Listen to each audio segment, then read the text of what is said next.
the symbol of light and hope in these times. We're going to light symbolically here, and for all peoples, all classes, all generations, all groups. We are one today. We're all human beings.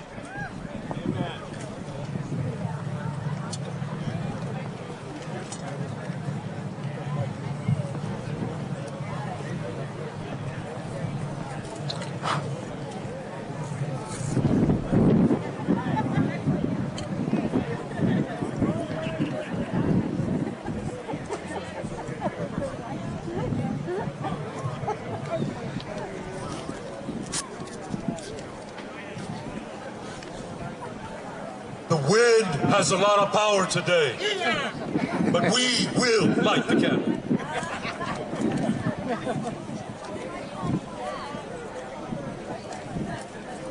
Yes, the light is on. It was on.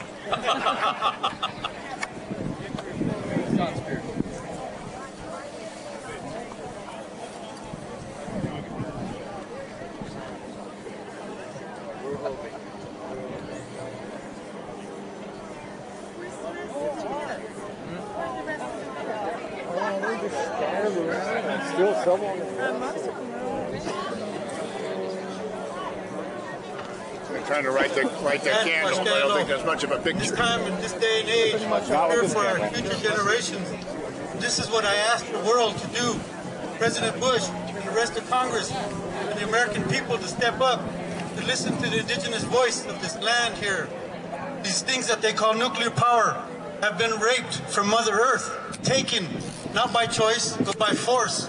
As one of my elders put it, you can take with love, you can have with love what you take with hate. These things that we take from Mother Earth, nuclear energy comes as a form of uranium and plutonium. And these days and age, we're scared for our own people, our native people, because what happens with this nuclear chain, it comes from Mother Earth and it's dumped back on Mother Earth. And on many, many places, and I respect the Diné when I say this, the Navajo that have been raped, their land has been raped under and basically pillared. And what we're asking for is to put that natural resource back in a peaceful manner, or not take it at all. And we think of the 7 generations when we say this from here forward. Oh, Pilama Epiktat Washtelo. I hope that the humanity attains spiritual enlightenment such that wars become obsolete. Thank you.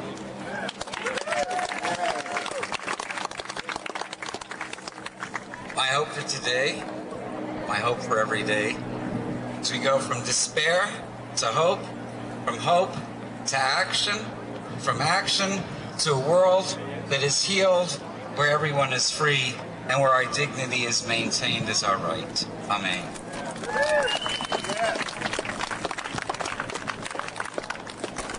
I'm a Franciscan and a veteran for peace. St. Francis was a veteran for peace. He was prisoned. He was a prisoner of war. He got out. He got everybody to pledge themselves. No more wars, no crusades, no nothing. And he brought about the end of wars in his time. If he can do it, why can't we? When I see all the veterans and all the young people, I see Kate Berrigan, daughter of Phil and Liz, and young people that I've been seeing ever since the actions against the war, and we are winning. There is no doubt about it. So let's do it.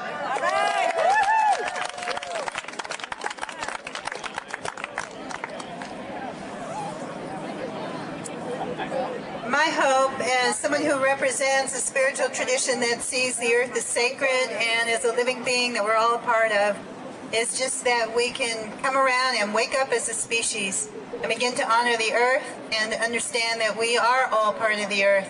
We are all one people, to honor and respect each other.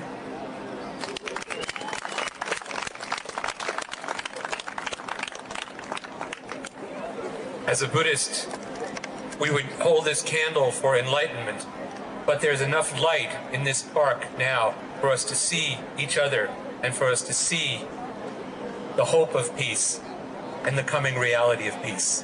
Thank you. Our hope hope is here. It's in our bodies. It's in our smiles. It's in your very choice to have come here. The magic is life itself, and we are not ready to see it extinguished. That is my hope.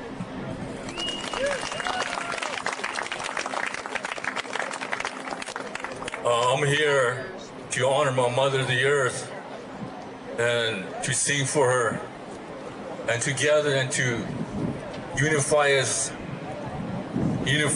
as one, so that we can protect her for our future generations.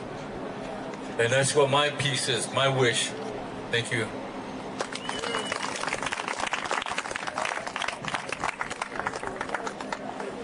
A lighted candle would never stand up against the sun. My wish is that every mother in this world would teach her sons and daughters that there is no enemy, that we are one, that all life is sacred, that the earth and the sky and the sun and the moon and the universe is sacred.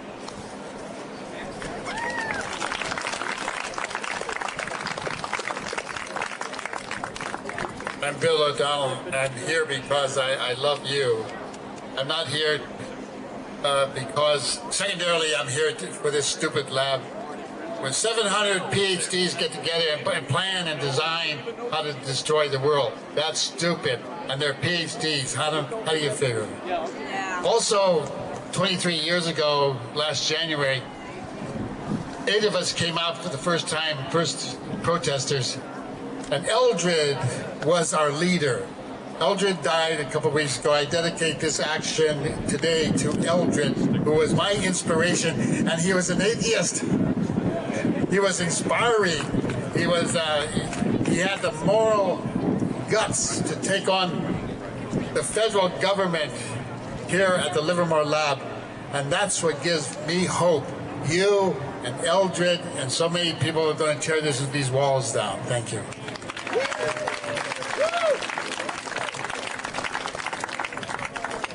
Love and peace, that is the message today.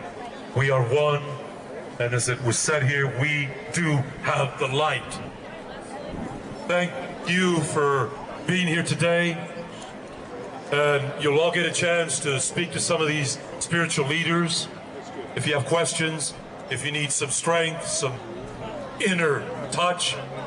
And before everyone leaves here today, you all have to get your button to become a civilian weapons inspector. Wherever you go, carry the badge. My friend here, Barry, is handing them out free, so please get your button. Thank you. Next we have Liza Bengali here from the California Peace Action. It's an organization which has worked to reduce the threat posed by nuclear weapons, and they work to end U.S. arms sales to human rights abusing governments. Please give it up for Liza with her message of hope. Hello, everyone. Can you hear me? Can you hear me? Yes. Give yourself a round of applause for coming out here on this hot day. Thank you so much. This is so inspiring to see how diverse the peace movement has become. Even here we have grandmothers for peace. We have veterans for peace. We are a diverse movement. Woo!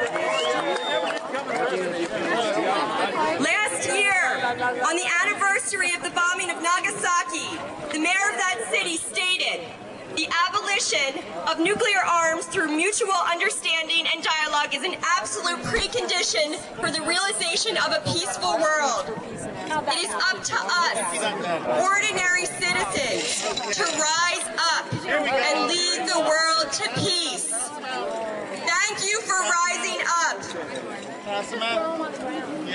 We are the majority. Around the world today, millions of people are rising up for peace. Thank you. There's a growing global understanding that we are all interconnected and that we must find alternatives to settling disputes with violence. There is no power great enough to stop this nonviolent revolution that's taking place from within. At a time when violence is widespread, we must continue to uphold the vision of the world we will create. The power of that vision cannot be overstated. All of our lives have been altered by the women's, the civil rights, the labor, the environmental, and other movements. We're surrounded by the legacy left to us by ordinary citizens whose vision and courage in pursuit of that vision have changed the world we live in. So we must continue to articulate what we are for. We are for many things. We're not just against the current administration. Our vision of the world we want to build represents hope to others who lack clarity in this current climate of fear. We have an opportunity to realize a new way of life. The elimination of weapons of mass destruction, the end of violence as a means to resolve conflict are not only possible, but necessary. And as the mayor of Nagasaki said, it is up to us, ordinary citizens, to make that happen. Thank you so much for being out here. Thank you. Thank you.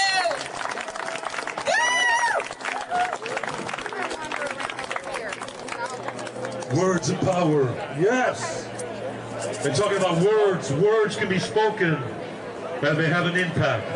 But then, like everything else, it evaporizes and is gone.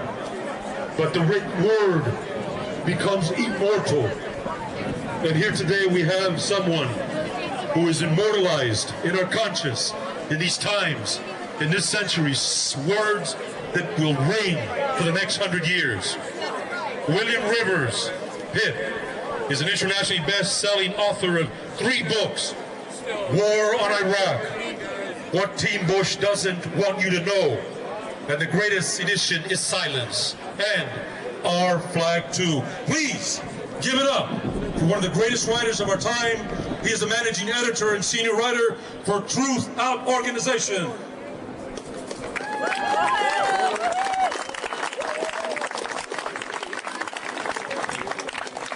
So this is what democracy looks like. Ladies and gentlemen, we stand today before a haunted house. There are ghosts here, unquiet spirits that whisper to us. One can hear them with the right kind of ears. They whisper of a fire from the sky that came down 58 years ago and erased them from the earth. A fire so hot that only their shadows remained to mark that they had ever been here at all. They whisper to us, no, go back, stop. What are you doing? The dead remember. We stand today before a house of fear.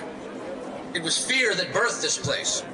It is fear that allows it to continue to exist, to thrive, to produce weapons so powerful that they could rip the mantle of the earth off and fling it into space.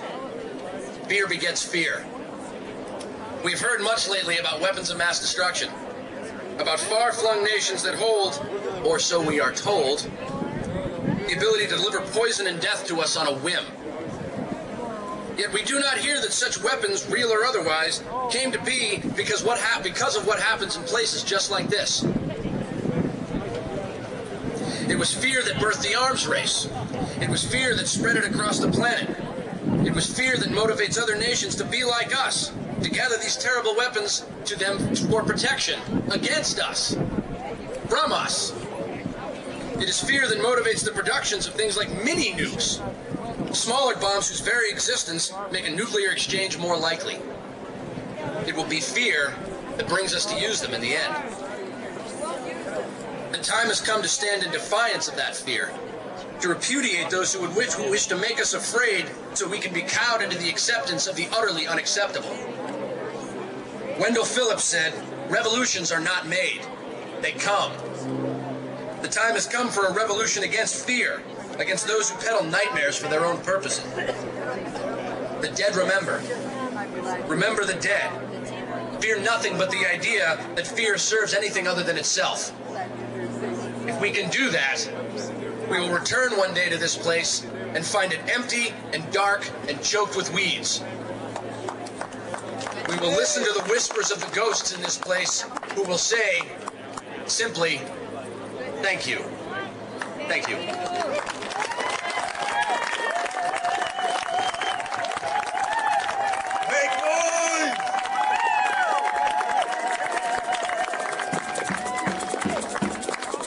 The next speaker here is someone who has felt and has suffered, but she continues. She is co-director of the Western U.S. Coordinator of September 11 Family for Peaceful Tomorrows. Her brother-in-law was killed in the 9/11 attack on the Pentagon. Peaceful Tomorrows is an advocacy organization founded by family members of September 11th victims who have united to turn their grief into actions for peace. Please give it up for Kelly Campbell. She's here today with us.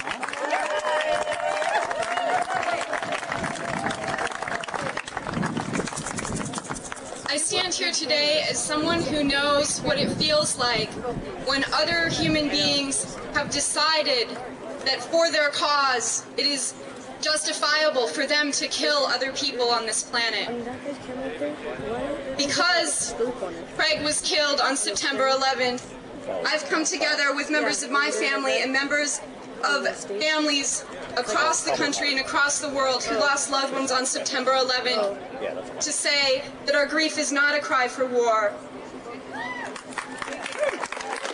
The name of our organization is September 11th Families for Peaceful Tomorrows, and we took the name Peaceful Tomorrows from a speech by Martin Luther King Jr., which I'm going to read a piece of right now. He says, "The past is prophetic in that it asserts loudly that wars are poor chisels for carving out peaceful tomorrows. One day we must come to see that peace is not merely the distant goal that we seek, but the means by which we arrive at that goal. How much longer must we play at deadly war games before we hear the plaintive pleas of the unnumbered dead and maimed of past wars?" I was privileged a little over a year ago to meet with Hibakusha from Japan, survivors of the A-bombs dropped on Hiroshima and Nagasaki. There was a delegation of about 20 Hibakusha who came from Japan, people in their 60s, 70s, and 80s, to meet with us, to pay their respects to the dead of September 11th, and to join with us in solidarity in saying that we can turn our grief into a cry for peace. Part of their message to us reads, "For the victims of the atomic bombings in Hiroshima and Nagasaki, for the victims of September 11th, for those still dying every day in Afghanistan, in Iraq, in Israel, in Palestine, and elsewhere, let us all make a solemn vow today. Let us pledge ourselves to work in solidarity with those around the world who seek peace and equality. Let us promise to do everything in our power to create a 21st century that is free of nuclear weapons, free of terrorism, free of war, and free of all forms of violence." I challenge you here today to heed the words of the Hibakusha, who know better than anyone on this planet what nuclear weapons can do, what human beings can do when we choose this path of violence. I encourage you to come out to other events in the Bay Area, such as those going on in a few weeks from now during the week to Reflect and Act, a week for peace and global justice. There's flyers on the table over there. There's people walking around with these little flyers that talk about how we can commemorate September 11th in a way that promotes peace, how we can link the peace movement with the global justice movement and continue to build a better world for all. Thank you.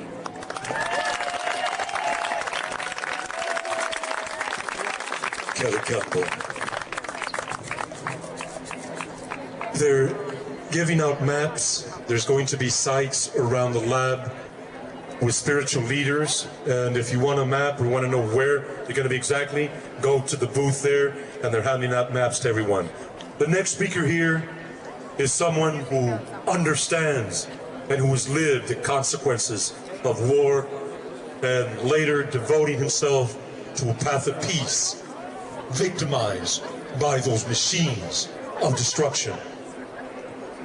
Brian is a Vietnam vet who was nearly killed here in Concord as the munition train was on the tracks going twice the speed. We all know his commitment to bringing peace, and he's here today to give us some words of encouragement and hope. Brian.